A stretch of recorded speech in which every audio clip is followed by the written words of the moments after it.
প্রিয় শিক্ষার্থী বন্ধুরা, আসসালামু আলাইকুম। আমরা আজকে অত্যন্ত একটি গুরুত্বপূর্ণ বিষয় নিয়ে আলোচনা করতে যাচ্ছি।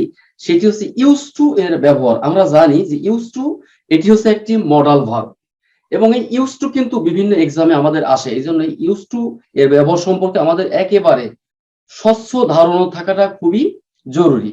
আচ্ছা, প্রথমত আমরা যেটা মনে রাখবো সেটি হচ্ছে যে ইউজ টুর পরে ভার্বের বেস ফর্ম বা প্রেজেন্ট ফর্ম ব্যবহৃত হয়। যেমন এখানে আমি কয়েকটা সেন্টেন্স লিখেছি। প্রথম সেন্টেন্সটা খেয়াল করো যে এক নম্বর সেন্টেন্স কি, আই ইউজ টু ওয়াক অথবা ওয়াকিং ইন দা মর্নিং। তাহলে এখানে খেয়াল করো এই ইউজ টু এটি কিন্তু একটা মডাল ভার্ব। আর আমি কি বললাম যে ইউজ টুর পরে ভার্বের প্রেজেন্ট ফর্ম। তাহলে এখানে খেয়াল করো ওয়াক হচ্ছে ভার্বের প্রেজেন্ট ফর্ম বা বেস ফর্ম, আর ওয়াকিং হচ্ছে ভার্ব প্লাস আইএনজি। তাহলে আমাদের এখানে কি হবে, use use to walk in the morning. তাহলে আমরা কি শিখলাম যে ইউজ টুর পরে ভার্বের present form, I use to walk in the morning. এরকম আমরা অনেক সেন্টেন্স বলতে পারি, যেমন he use to come here, এবং এটার অর্থ হচ্ছে অতীতকালে কোনো কাজ নিয়মিত হতো বা সংগঠিত হতো, এরকম বোঝাতে আমরা ইউজ টুর পরে ভার্বের প্রেজেন্ট ফর্ম ব্যবহার করি। যেমন যদি বলা হয় সে নিয়মিত এই বইটা পড়তো, তাহলে he use to read this book. যদি বলি যে সে নিয়মিত আমার এখানে আসতো, he use to come to me. Okay, এরপরে যদি বলি যে আমরা সেখানে যেতাম, we use to go there. অর্থাৎ অতীতকালে নিয়মিত কোনো কাজ সংগঠিত হতো বা ঘটতো, এরকম বোঝাতে আমরা ইউজ টুর পরে ভার্বের প্রেজেন্ট ফর্ম ব্যবহার করি।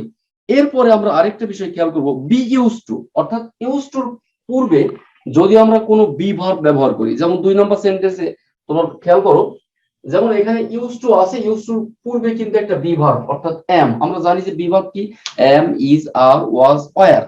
এই ইউজ টুর পূর্বে যদি কোনো বি ভার্ব অর্থাৎ am, is, are, was, were যে কোনো একটি থাকে, তাহলে কিন্তু আমরা অবশ্যই ইউজ টুর পরে ভার্বের সঙ্গে আইএনজি অর্থাৎ জিরান ভার্ব প্লাস আইএনজি ব্যবহার করব।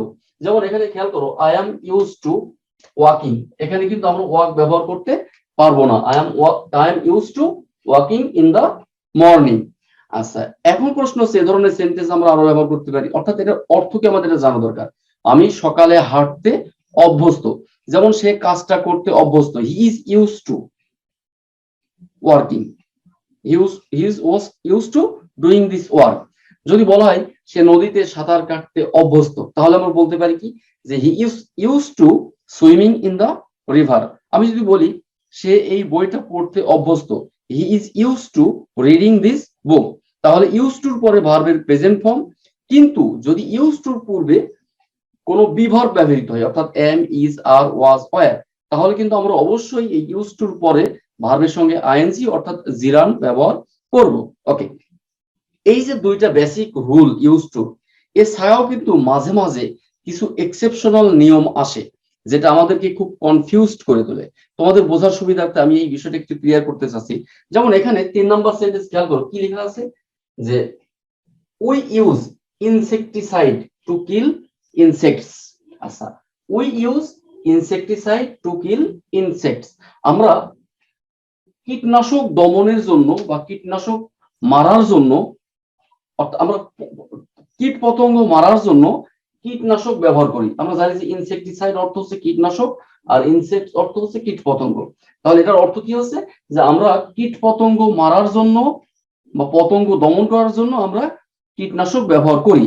তো আমরা যদি এটাকে প্যাসিভ করি তাহলে কি হয়, খেয়াল করো, insecticide is used to kill insects. হ্যাঁ, এখানে কিন্তু আমাদের একটা প্রশ্ন আসতে পারে, যে এখানে কিন্তু ইউজ টু আছে, কিন্তু ইউজ টুর পরে ভার্বের বেস ফর্ম এবং এর পূর্বে একটা বি ভার্ব অর্থাৎ ইজ আছে, অর্থাৎ এটা বি ইউজ টু। ইউজ টুর পূর্বে বি ভার্ব অর্থাৎ ইজ আছে, তাহলে তো এখানে কিলিং হওয়ার কথা ছিল। হ্যাঁ, এখানে একটা বিষয় অবশ্যই মনে রাখবা, কোন সেন্টেন্স যদি প্যাসিভ হয় সেক্ষেত্রে আমরা কিন্তু ওই বি ইউজ টুর পরে ভার্বের সাথে আইএনজি ব্যবহার করব না। এখানে কি ব্যবহার করব, ভার্বের বেস ফর্ম। এটা একটা এক্সেপশনাল।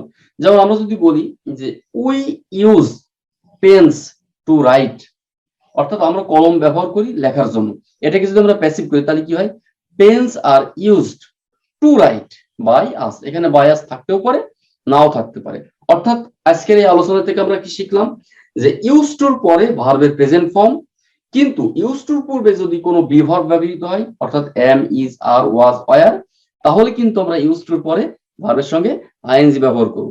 এরপরে কি শিখলাম, যদি প্যাসিভ ভয়েস হয়, প্যাসিভ ভয়েসের ক্ষেত্রে আমরা ইউজ টুর পূর্বে বি ভার্ব থাকলেও আমরা কিন্তু ইউজ টু পরে ভার্বের প্রেজেন্ট ফর্ম ব্যবহার করব।